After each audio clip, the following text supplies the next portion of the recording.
Video games are one of the most popular forms of entertainment around the world today, with over half the population of the world playing at some level. But this wasn't always the case.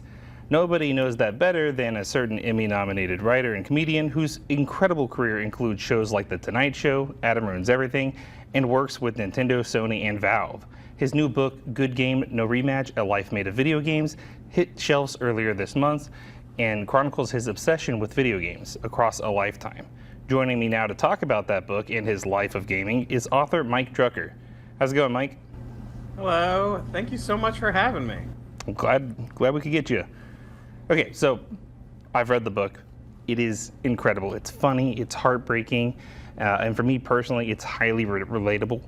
For those who haven't read it yet, though, give us an overview of what the book is about. Sure. It is a book about playing video games throughout my life, from childhood to now, and kind of how I've humiliated myself with them. Kind of a comedy book that both appreciates and loves games, but also makes fun of me, a person who's always been obsessed with them. Yeah, and you know what? I'm right there with you. Love video games a lot. Kind of not great at them. It makes doing reviews and stuff kind of difficult at times, but you know, I subscribe to the idea that you don't have to be good at something to love it, and certainly not to be an expert on it. What led you to write about a memoir in particular? I think, well, I come from a stand-up background. I started as a stand-up in comedy. I've always loved doing stand-up, so, the best way I know how to tell a story is, one, to make it funny, but two, to make it personal. And one of my big loves is video games, and there's a ton of people who write books like this about sports or movies or music, and there just haven't been a lot of books like this where it's someone being like, this is how video games have changed my life in both a good way and sometimes a goofy way. And that's really what I wanted to do. So I really wanted to give it that stand-up feel that I came from, but also make it kind of a loving appreciation. Yeah, for sure, and you nailed that in the book. And in a weird way, you also kind of wrote a sports version of this book talking about your relationship with your dad in sports. Have you caught a foul ball since then? I have not caught a foul ball. There's a story in the book about me making my dad furious because I wasn't paying attention at a sports event, and I accidentally called a foul ball because I was not paying attention. And no, I have not done it since then, but he still hasn't caught a foul ball either. So we are 1-0. So I'm still in the lead. I'm still in the lead on that. Nice. And speaking of your dad, some of my favorite stories throughout the book involved your dad, and one that stood out to me in particular was about your dad and a certain copy of Street Fighter II World Warriors. Can you talk about that story and how it felt to revisit those memories and put them on the page? Of course, yeah, absolutely. When I was a kid, my family didn't have a ton of money. Both my parents worked late. My mom worked multiple jobs, so she would be working a job in the morning, in the afternoon, late into the night. My dad worked for car dealerships, but that one job often kept him working, 16, 17-hour days. So my sister was taking care of us all the time. And one weekend night, my parents were both working, and my sister kind of did what teenagers do, and she threw a party. And she thought she was just going to invite a couple friends over, and those friends invited their friends, and those friends invited their friends. And you've kind of seen this movie, except for the point that my parents don't drink at all. We've never had alcohol in our house. When I was a kid, I maybe saw an uncle or two drink a beer here or there, but we just didn't have alcohol around. So rather than these teens get drunk and go wild, they got mad that there was no liquor, and they kind of robbed the place. It was almost like a going out of business sale where everyone kind of like put something in their pocket and left. And somebody stole, some video games that were sitting around, because back in the day, like, Super Nintendo cartridges were little plastic things you could just walk out with. So, they stole a bunch of my video games, and I didn't really expect to get them back because, one, it was random teens who stole them, but two, my family didn't have a ton of money. It was like, okay, next Christmas we'll get it, or my next birthday we'll, fill it back out. And instead, my dad kind of took me on a trip around the city. We went to, like, retail store after retail store. And, my dad did something really humble. He kind of was like, hey, my family's going through a rough time. Businessman to businessman, working guy to working guy. Is there any way we could maybe, like, get a discount on this? And a bunch of stores said no, but a store actually said yes. And for my dad, that was a big deal. He's a proud guy. He works hard. He didn't want to have to ask for help. But that was a big moment for me as a kid to see, like, someone like that step up for their kids.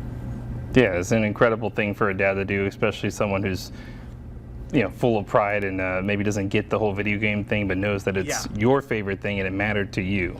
Yeah. And that's what I kind of liked about your writing overall throughout this book, and really throughout all your books, but really especially in this book, was the personal touch that you had. It was like I was having a friend tell me a story about their life rather than a book reciting to me what happened across events, timeline-wise. And then the little footnotes at the bottom of pages felt like your friend interjecting, oh, and by the way, this didn't work out at all. It was like a perfect way to encapsulate that personal experience from you to me and to the readers. Was that kind of storytelling approach really important to you whenever you were writing?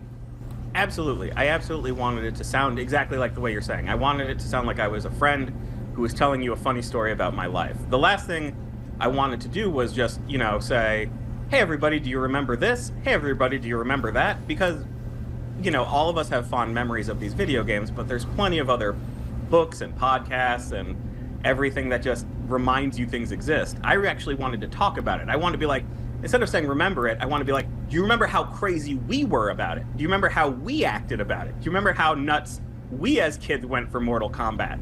And that to me is a little more fun. And it also meant being a little more conversational, because I knew I was talking to an audience who probably had some similar experiences to me. So I wanted to come at it from, we're in this together, rather than I'm an expert talking down to you.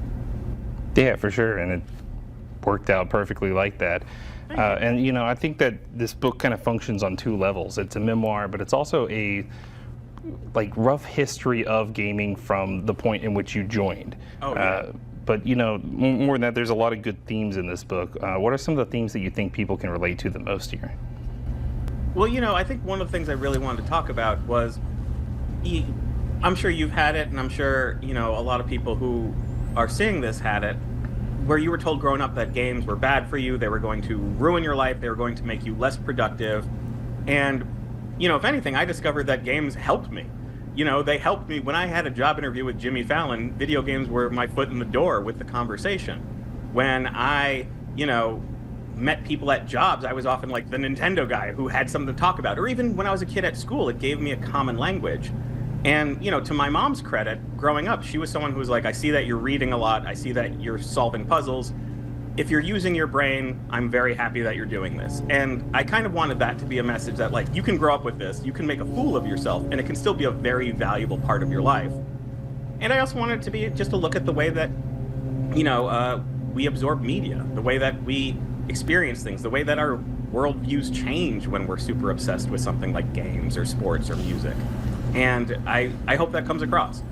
Yeah, it does for sure. And that's a perfect segue into my next question, which is, that from a marketing and engagement perspective, which are words that make me sound like I'm about to pitch you a poorly formulated startup. But from those perspectives, the world of gaming has changed so much. It's entirely different from those electricity-filled commercials where hundreds of kids were screaming the name of the game to advertise to other kids so they would scream that game's name at their parent. To you, what's the biggest difference between the gaming industry in the late 80s and early 90s and now? I think the biggest difference is that now it's a much, much, much larger industry, so it's less treated like it's a toy. I think in the 80s and 90s, it still was filed under the same category as a toy. When you hear about it was, you'd see commercials for it, like on Saturday morning cartoons, and basically that's it. But nowadays, first of all, our generation grew up with it. We're now adults, and we're now spending, disposable income on these things. But also the audience is much wider. There's more people making games. There's more people playing games.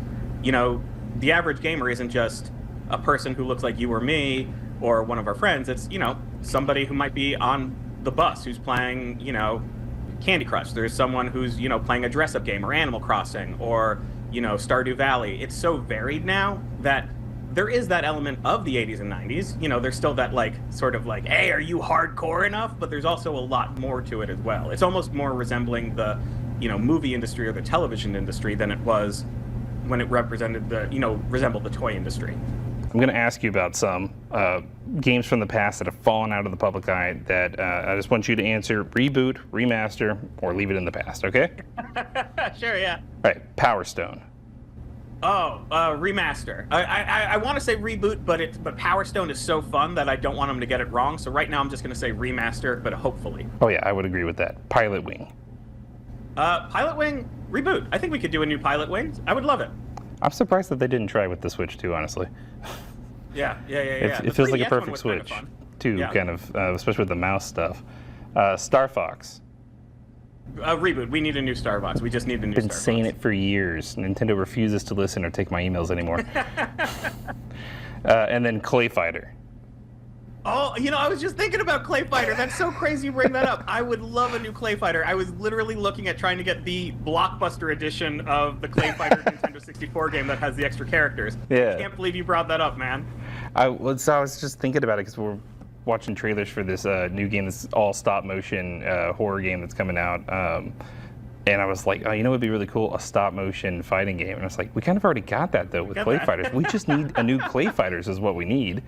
Yeah, that's so funny you brought that up. I was literally maybe a day or two ago thinking about that. I don't know who owns the rights, but if you're listening, yeah, Mike might want to write for it. You don't know. I would pay you to let me write for it. All right. So where can people find the rest of your work and follow what you do?